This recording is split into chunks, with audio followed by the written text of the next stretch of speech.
जय जिनेंद्र दोस्तों, कैसे हो आप सब। आज हम जानेंगे जीव किसे कहते हैं। मुझे बहुत से लोगों ने कमेंट में और मैसेज में ये कहा है कि हमें पर्याप्त, अपर्याप्त, संधि, असंधि किसे कहते हैं ये नहीं पता। आप बेसिक से बताइए। तो उन्हीं सब के लिए जिन्हें ये सब नहीं पता, उनके लिए हम ये सब बेसिक से शुरू कर रहे हैं। तो हमें सबसे पहले जीव किसे कहते हैं ये जानना चाहिए। जीव यानी क्या, जीव की परिभाषा क्या है, ये समझना चाहिए। अगर साइंस की दृष्टि से देखा जाए तो साइंस मानता है जो जीव चल फिर सकते हैं, हलन चलन कर सकते हैं, वृद्धि कर सकते हैं, जनन कर सकते हैं, उन्हें साइंस की दृष्टि में जीव मानता है। और कुछ धर्म ईश्वर के अंश को आत्मा मानता है। आत्मा और जीव दोनों ही एक ही अर्थ के दो शब्द हैं। आत्मा को ही जीव कहते हैं और जीव को ही आत्मा कहते हैं। जैन धर्म में जीव किसे कहते हैं, जैन धर्म में जीव की क्या परिभाषा है, तो चलिए आज हम इसे जानने की कोशिश करते हैं। जीव किसे कहते हैं, जीव यानी क्या, जीव की परिभाषा क्या है। इस पर यूं तो कई व्याख्याएं मिलती है, पर जो मुख्य व्याख्या है, सटीक व्याख्या है, वो सभी जीवों में, चाहे वो सिद्ध हो या संसारी, सभी जीवों में मुख्य रूप से पाई जाती है। वो है उपयोग गुण, यानी जो उपयोग चेतना लक्षण युक्त है वो जीव है, या जो उपयोग चेतना गुण युक्त है वो जीव है। आत्मा के चेतना शक्ति को ही उपयोग कहते हैं।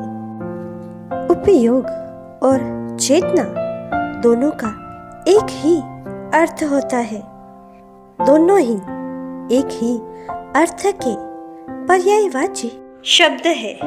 और उपयोग यानी जीव के जानने, देखने और समझने की शक्ति को उपयोग कहते हैं।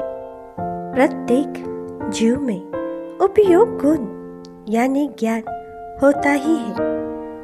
जहाँ जीव है वहाँ उपयोग यानी ज्ञान होता ही है। जिसमें उपयोग गुण यानी ज्ञान नहीं होता है वो जीव नहीं है, वो अजीव है। कोई भी जीव क्यों न हो, उसमें ज्ञान होता ही है, क्योंकि जीव का लक्षण, गुण, उसका स्वभाव ही ज्ञान होता है। और ये स्वभाव कहीं बाहर से नहीं आता, जीव का अपना खुद का होता है।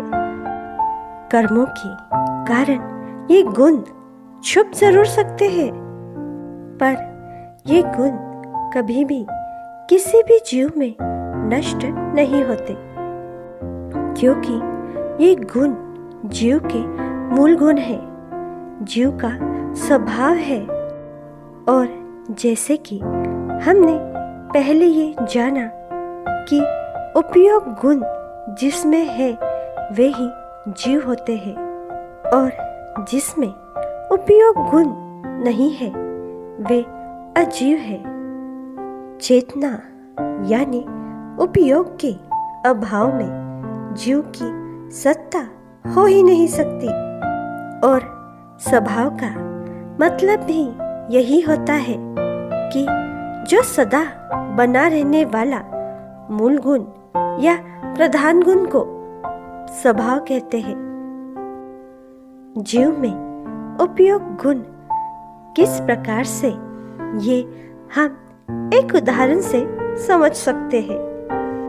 कोई व्यक्ति है, वे मरण अवस्था में है, वे कुछ रिस्पॉन्स नहीं दे रहे हैं, तो हम व्यवहारिक भाषा में कहते हैं अब उनमें चेता नहीं रहा, यानी अब उनमें जानने और समझने की शक्ति नहीं रही। इसका मतलब ये नहीं है कि वे मर गए हैं या सच में उनमें जानने समझने की शक्ति यानी उपयोग गुण नहीं रहा।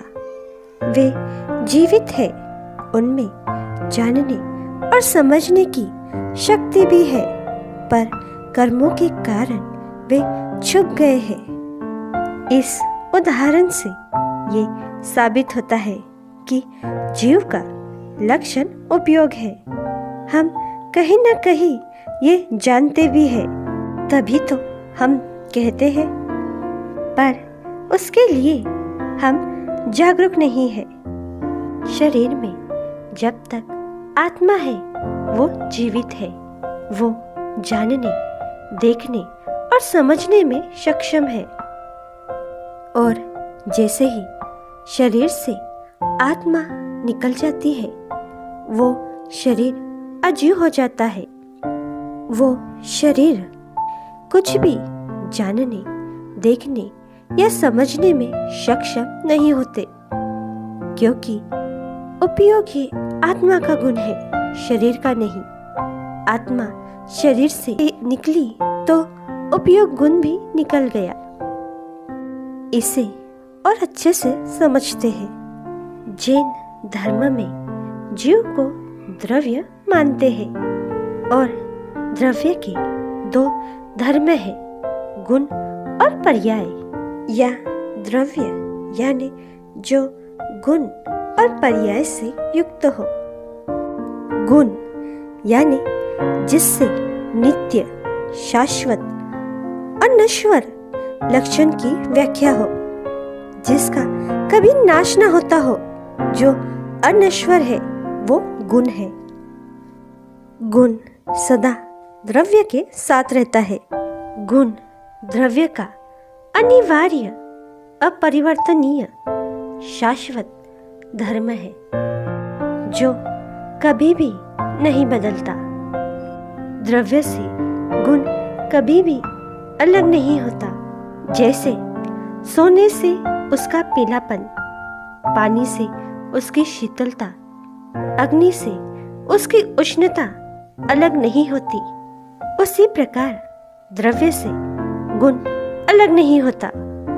यानी जीव द्रव्य से चेतन गुण कभी भी अलग नहीं हो सकता। और पर्याय यानी जो हमेशा बदलता रहता है, जिससे अनित्य, नश्वर, अशाश्वत लक्षणों की व्याख्या हो, उसे पर्याय कहते हैं। यानी जीव की अवस्था का बदलना, यानी भाव का बदलना, शरीर का बदलना, एक गति से दूसरी गति में जाना। द्रव्य के साथ हमेशा गुण रहता है, यानी जीव के साथ हमेशा चेतना गुण रहता है। पर्याय यानी शरीर बदलते रहते हैं। इससे ये साबित होता है कि जीव का मुख्य लक्षण चेतना यानी उपयोग गुण है, जो जीव से कभी भी अलग नहीं होता। उपयोग के कई पर्यायवाची नाम हैं, जैसे बोध, ज्ञान, चेतना, संवेदना आदि। जीव किसे कहते हैं, इस पर और भी कई व्याख्याएं हैं, वे भी देखते हैं। जो तीनों ही काल में यानी भूतकाल, वर्तमान काल, भविष्य काल में जीवित रहता है, उन्हें जीव कहते हैं। मृत्यु शरीर की होती है, आत्मा की नहीं। जो शुभाशुभ कर्मों का करता हो और शुभाशुभ कर्मों का भोगता हो, जो द्रव्य प्राण और भाव प्राण का धारक है, वो जीव है। जो सुख दुख को जानता हो, और सुख दुख को भोगता हो, जो 8 कर्म का करता हो। इस पर और भी कई परिभाषाएं हैं। हमने बहुत सी किताबों में से सब मैटर कलेक्ट कर ये छोटा सा वीडियो बनाने की कोशिश की है। आई होप आप सभी को जीव किसे कहते हैं ये अच्छे से समझा होगा। अगर आप इसी तरह की और वीडियो देखना चाहते हो तो चैनल को सब्सक्राइब जरूर कीजिए। वीडियो पसंद आए तो लाइक, कमेंट और शेयर जरूर कीजिए। आपके एक सब्सक्राइब से या लाइक से हमें नए वीडियो बनाने की प्रेरणा मिलती है। जी आज्ञा विरुद्ध कुछ भी कहने में आया हो तो तसमिच्छामि तुभ्यम्।